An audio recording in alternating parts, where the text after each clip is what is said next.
Having ideas that seem to flow from you feels like a mystery to a lot of people.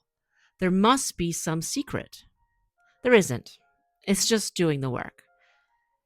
It's mixing your paint, it's drawing, it's painting, it's observing, it's picking up your tools, it's learning how they work. The creativity doesn't appear out of nowhere. It comes from a familiarity with your world and how you want to interpret it. You start by understanding your materials and your tools, the mechanics of how it works. And then as you develop, it moves into your expression, how you want to interpret your world. When you're not making artwork, you're preparing to make artwork, preparing your materials and paying attention to your process. That's the work. That's the secret. It's just making the work and caring for your creative process.